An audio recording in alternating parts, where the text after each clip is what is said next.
नमस्कार। बीए तृतीय वर्ष के पाठ्यक्रम में शामिल गजानन माधव मुक्तिबोध की प्रसिद्ध कविता बबूल कविता का हम भावार्थ करने जा रहे हैं बच्चों। दूसरा भाग है ये।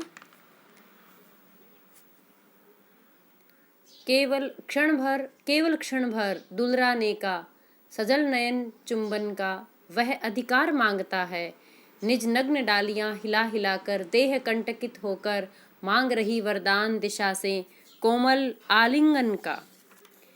कवि ने बच्चों इसमें जो बबूल है वो एक उपेक्षित पात्र का प्रतीक है। हमारे समाज में जो गरीब है, जो उपेक्षित है, जो साधनहीन है, जो विवश है, उस निम्न वर्गीय व्यक्ति को बबूल का प्रतीक माना है।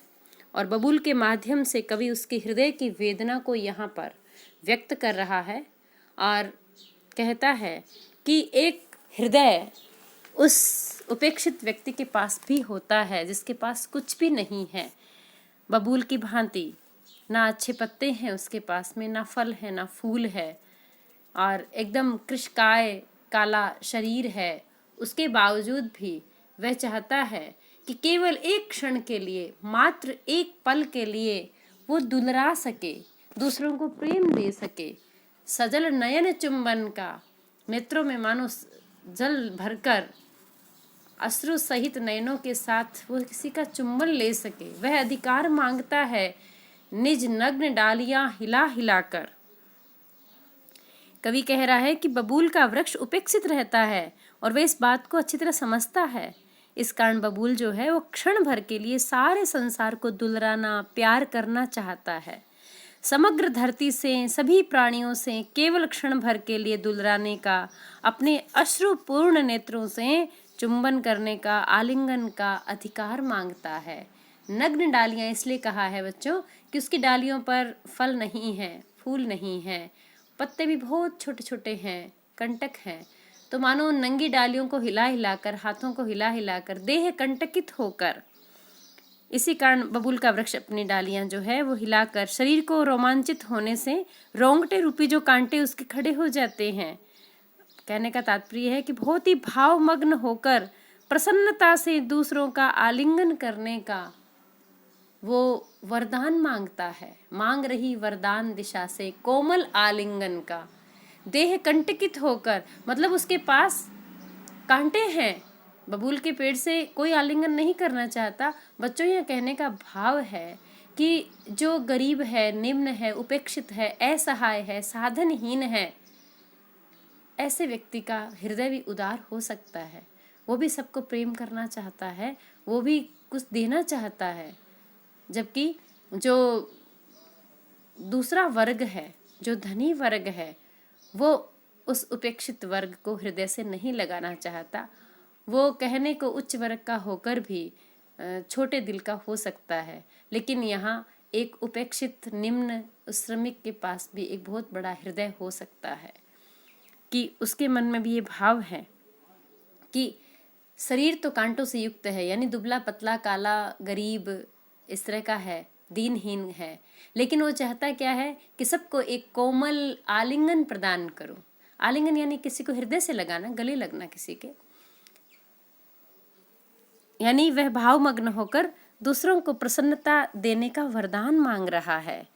और बबूल की कंटीली डालियों से सभी प्राणी दूर रहते हैं और उसकी कंटीली डालियों के संपर्क से दूर रहने के कारण मानो उसे बहुत ही व्यथा और वेदना होती है, और इसके कारण वह अपने आप को उपेक्षित मानता है, क्योंकि वह तो सबसे मिलना चाहता है, सबका प्यार चाहता है।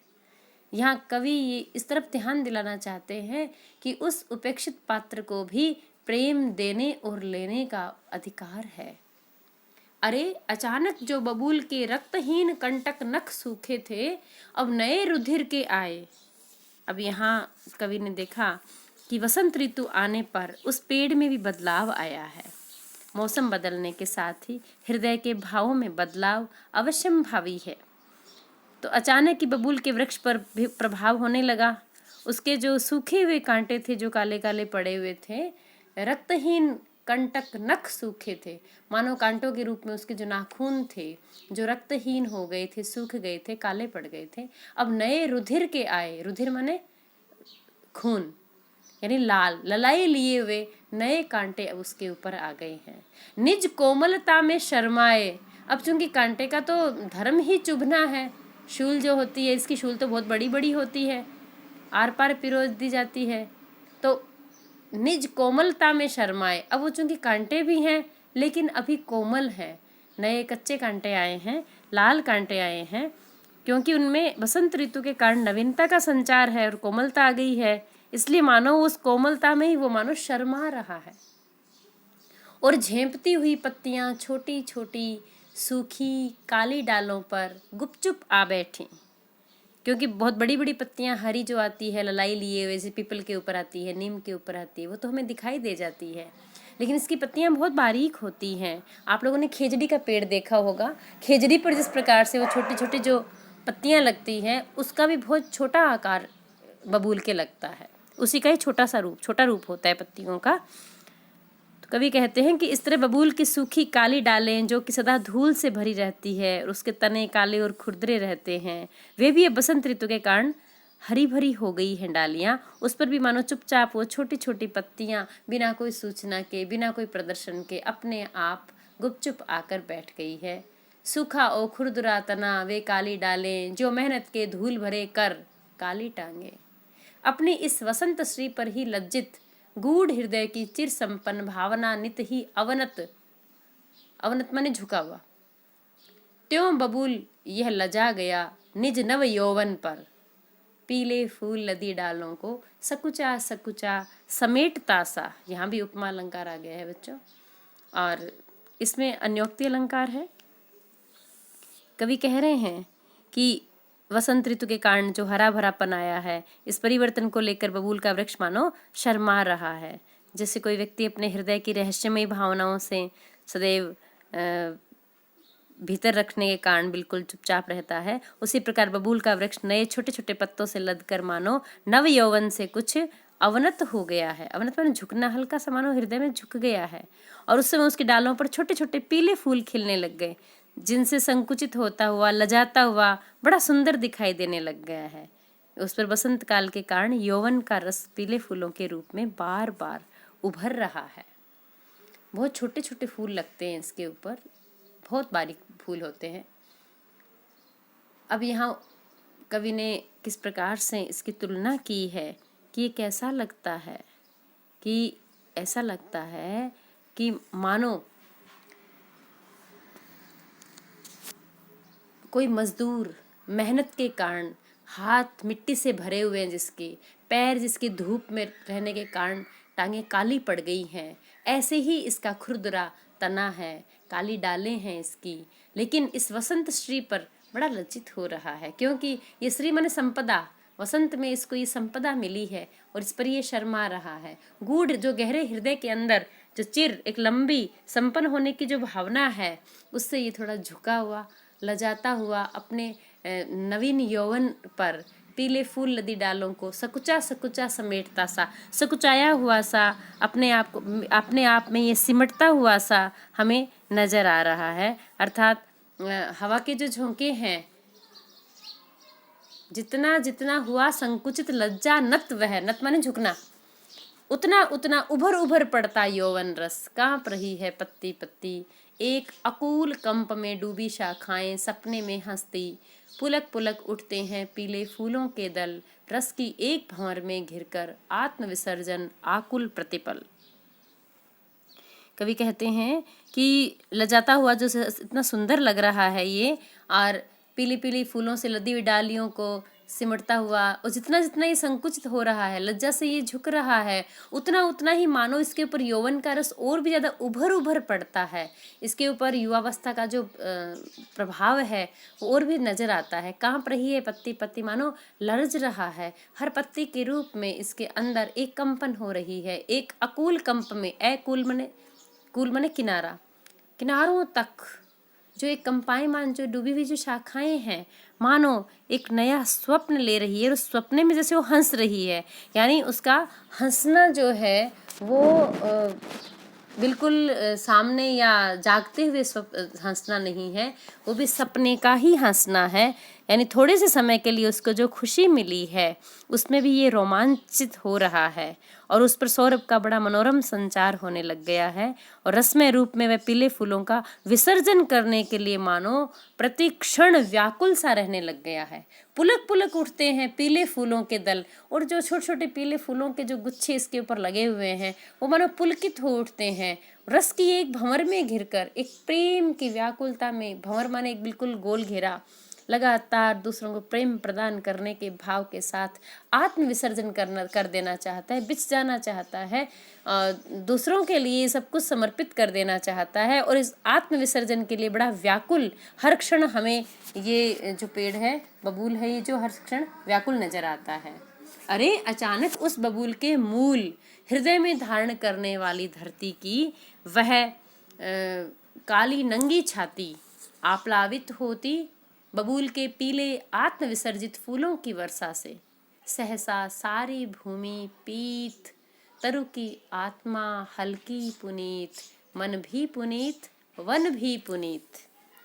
एक जो उपेक्षित है, गरीब है, जो निम्न वर्ग से है, वो अपना सब कुछ मानवता पर लुटा देना चाहता है। उसके हृदय के जो भाव हैं, अभाव होते हुए भी उसके हृदय में बहुत भाव हैं।